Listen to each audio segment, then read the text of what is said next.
Now, I know there are already videos out there making Minecraft with AI, but don't worry, I'm here to switch it up with not one, not two, but 3 AIs, including some of the newest models. I know, you must think I'm an absolute madman. Let's start with ChatGPT, and I have enabled thinking because that's what some of you were telling me to do last video. I hear you, I'm enabling thinking for every model, so don't worry. And this time, I've actually written out a prompt. I was getting roasted last video for my awful prompt skills, and this is the same prompt every AI is going to get, so let's just see what it thinks. It's called it Voxel Sandbox Prototype. I like the sound of that because we need to be using Voxel. So the prompt actually includes things like crafting planks. Alright, so it's done. Let's copy the code. Let's open up VS Code, and then I'm going to make an index HTML file. I do realize that I could have just gone here and used the canvas mode. I've been trying to make some games with this ChatGPT canvas mode. It just does not allow locking in with the cursor. And essentially that's because the issue isn't with the code. It's more that ChatGPT's canvas preview runs inside a sandboxed iframe. Let's just open it up, and is ChatGPT gonna have no problems first time? And of course, classic,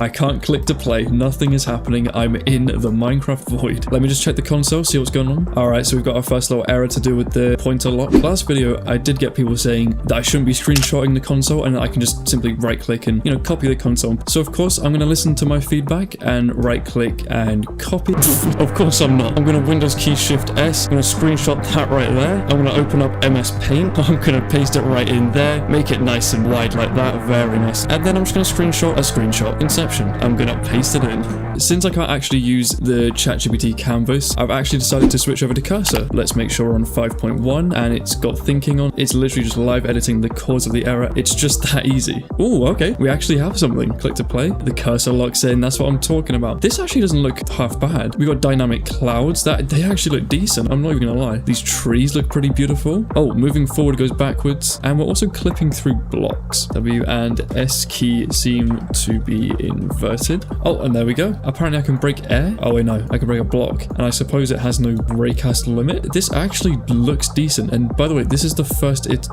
but this is the first iteration. So when you go under a tree, you teleport on top of it. Some weird collision thing going on there, but that's okay. We've actually got some mobs, like I said in the prompt. We've got like a little sheep and a little pig, and I think that's a cow. They are clipping through the terrain, but that's fine. They're actually moving. That's pretty cool. So let's see if we can break some wood and craft it into planks.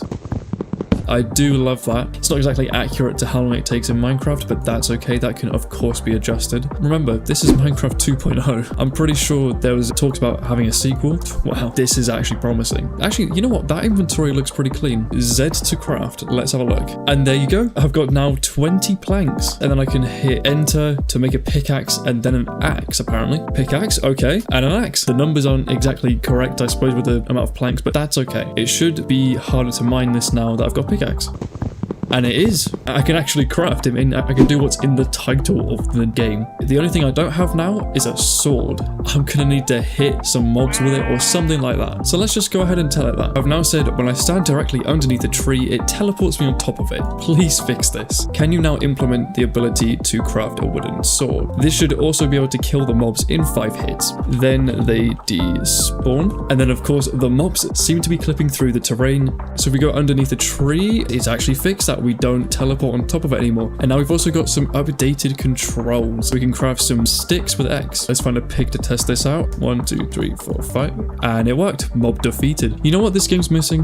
The Ender Dragon, because that's what Minecraft is all about. Add something similar to an Ender Dragon from Minecraft. It should be flying around the map, above the player, but not so high that I can't reach it. This dragon will also be killed using my wooden sword in 10 hits. Okay, there it is, the Ender Oh my god, that looks beautiful. Look at the wings flapping like that. I'm not sure if I'm going to be able to reach it. Now, obviously, if you're a pro gamer like me, this will be easy. Just watch how it's done. Oh, 9 hits left, 9 hits left. Let me just spam on him. Woo.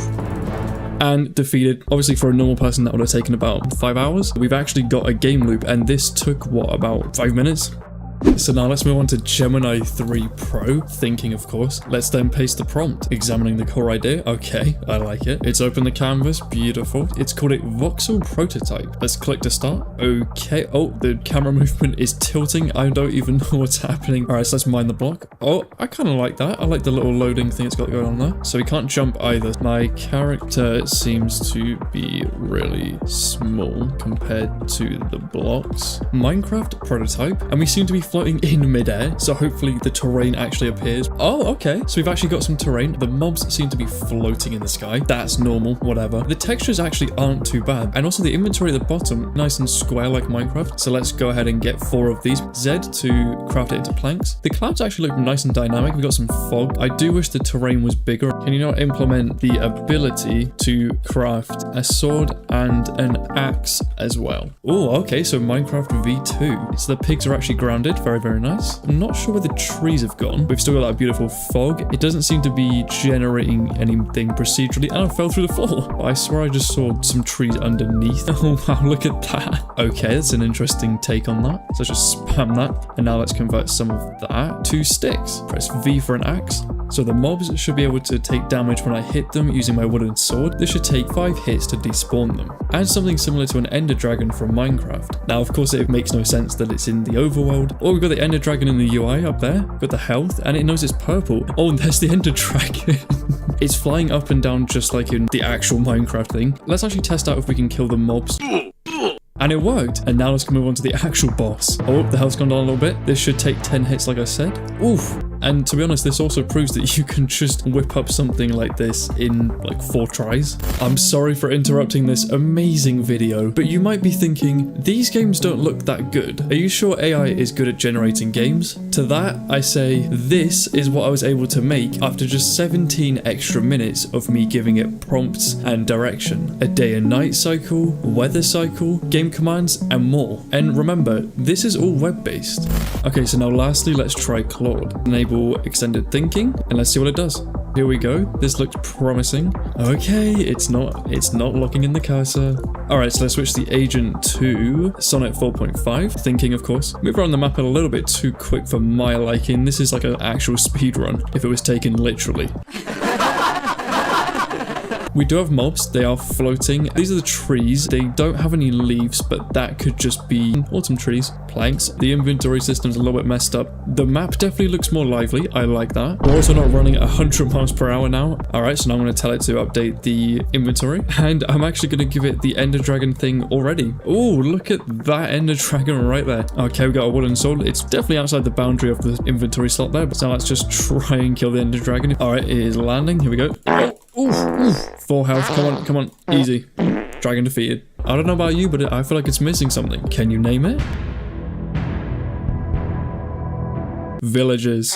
So I'm literally just going to type different types of Minecraft villages. This image here seems pretty good. I'm not going to give it all of these, obviously. I'm just going to give it the plains. It's pretty much generated the plains biome. Let's grab that. Can you implement and populate the map with something similar to Minecraft villages, including these different types? Oh, okay. It's actually done it. Look at these. I mean, the villages are massive. It's got different types, just like I asked. It's implemented the classic nose, of course. It's got working limbs. That's actually really impressive. And it's populated the whole map with them. You know what? This is actually not a bad game.